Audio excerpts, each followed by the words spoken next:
ನಮಸ್ಕಾರ ವೀಕ್ಷಕರೇ, ವಿಶ್ವ ದರ್ಶನ ಡಿಜಿಟಲ್ ಕಂಟೆಂಟ್ಗೆ ತಮಗೆಲ್ಲ ಸ್ವಾಗತ.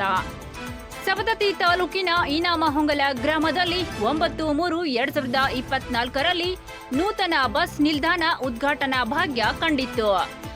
ವೀಕ್ಷಕರೇ, ಲಕ್ಷಾಂತರ ರೂಪಾಯಿ ವೆಚ್ಚದಲ್ಲಿ ನಿರ್ಮಾಣವಾದ ಈ ಬಸ್ ನಿಲ್ದಾಣದಲ್ಲಿ ಮೂಲಭೂತ ಸೌಕರ್ಯಗಳೇ ಕಣ್ಮರೆಯಾಗಿವೆ.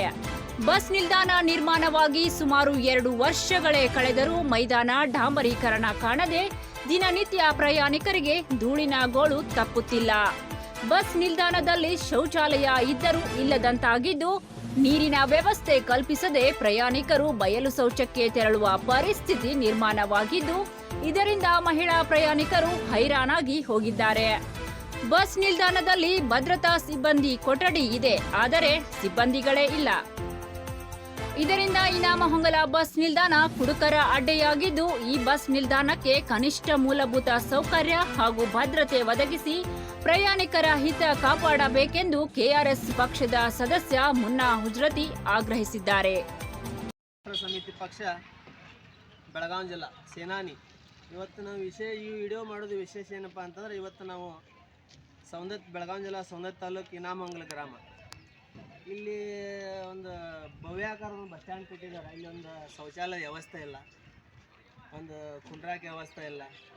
ಬಸ್ ಸ್ಟ್ಯಾಂಡ್ ನೋಡ್ರೆ ಧೂಳು ಹರುವಂಥದ್ದು ಇದೊಂದು ಮಣ್ಣಿ ರೋಗದ ತಾಣ ಆಗೈತಿ. ಇದೆಲ್ಲ ಬಂದು ಕುಂಡ್ರುವಂಥ ಪ್ರಯಾಣಿಕರಿಗೆ, ಸಣ್ಣ ಮಕ್ಕಳಿಗೆಲ್ಲ ಸಿಕ್ಕಾಬಿಟ್ಟು ಧೂಳು ಹಾರಿಕ್ಯಾಸ.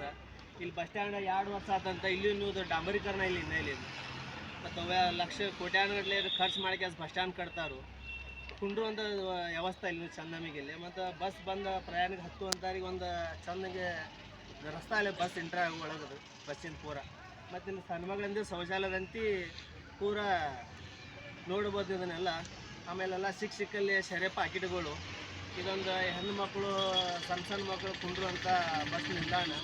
ಇದೆಲ್ಲ ಅವ್ಯವಸ್ಥೆ ಆಗೈತಿ. ಮತ್ತು ಇನ್ನು ಶಾಸಕರ ನಾಚಿಕೆಗಿಡುವಂಥ ವಿಶ್ವಾಸ ವೈದ್ಯ ಈ ಕ್ಷೇತ್ರದ ಶಾಸಕರು, ಮತ್ತು ಅವ್ರಿಗೆ ಒಂದು ಸ್ವಲ್ಪ ಇಲ್ಲಿ ಇನಾಮಗಳ ಕಡೆ ಇವರು ಬಂದಾರಲ್ಲೋ ಗೊತ್ತಿಲ್ಲ.